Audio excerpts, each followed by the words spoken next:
Welcome back to Sacred Stones. We're off to Chapter 1, and we're about to be joined by some new units, but before that happens, we're going to have Seth come up here and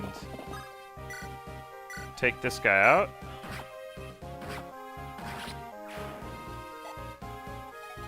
And Eirika is going to start moving towards the throne that she needs to seize.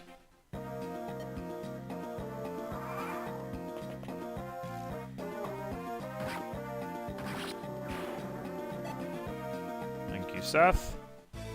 And here are our new units, Franz and Gilliam. So Franz is a level 1 Cavalier who starts with a D in Lances, which is nice because he can use Javelins. He's got a little less speed than Eirika, but he's got more strength, more defense, and more HP, and a better class. So, you know, he's definitely more useful than Eirika right now, but being a level 1 unit, he's still going to struggle to keep up pretty quickly. He is quite good in regular Sacred Stones. I think I may have already mentioned this. Don't take my word on it for how good units are in Sacred Stones in general, because I'm no expert on the game, but that is my understanding, is that he's one of the better Cavaliers, and Cavaliers are a very strong class in Sacred Stones. Unfortunately, just by virtue of being so low level, I don't really see him being a candidate for promoting. And then we've got Gilliam. Gilliam, as a knight, has an unfortunate class in that, you know, obviously he only has 4 movements, and he has poor speed. For what it's worth, his poor speed is less of an issue than it might otherwise be with regular growths, and this is actually true in a way of Franz too, though in a somewhat different way.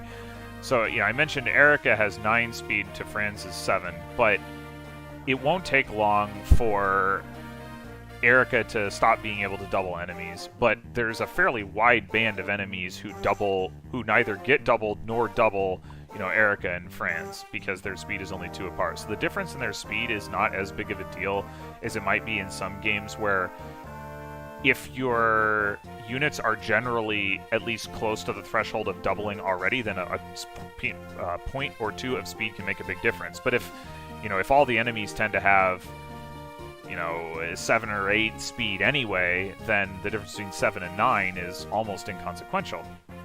So that's one of the reasons that, Franz is probably going to be more useful than Eirika, is because when she stops doubling, which probably won't take very long, he'll still have the advantages in lots of other areas. Anyway, going back to Gilliam, the related reason that he's a little bit better than he might be otherwise is because he has a lot of bulk, and when you have characters that aren't leveling up and as a result have weaker offense than they might otherwise, you're going to end up having to defend against more enemies because they're not dead already. So that's one reason I can imagine Gilliam being useful here, is that he's got the ability to wall off an area.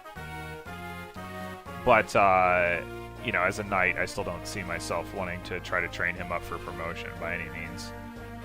In regular Sacred Stones, as a knight, he's not great because he's a knight. I don't know that a whole lot more needs to be said about that. So we're going to start by having Gilliam attack this guy. And then we're actually going to have Eirika finish him off. And the thought process here is that we want Eirika to be in position to seize the throne next turn, which is going to be turn 3. And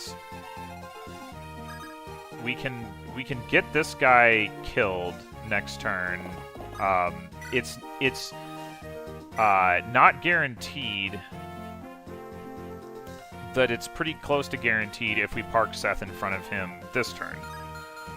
So in order to do that, we need to move Eirika to within 5 spaces of the throne. So 1, 2, 3, 4, 5. So we want to do that. So we're going to rescue her. Actually, I'm going to put the javelin. Iron Lance.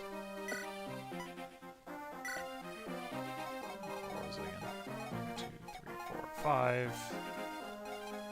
Right. Now, this does come with some risk. I don't actually know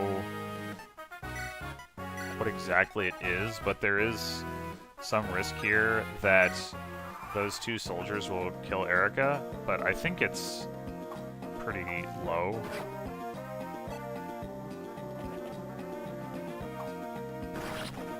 And did not come to pass in any case.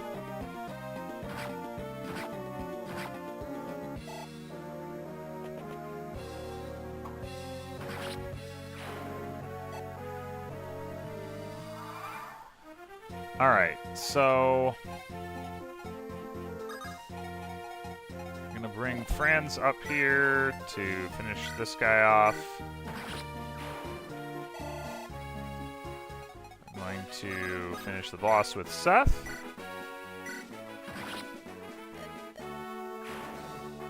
Yeah, none of this, as I mentioned, is guaranteed, but then again, in theory, the boss could dodge Seth to infinity.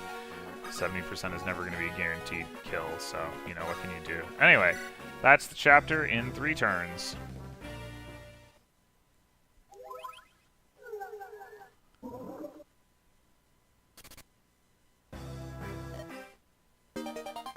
And we get 5,000 gold to play with. Thanks, Tana's dad, whatever your name is.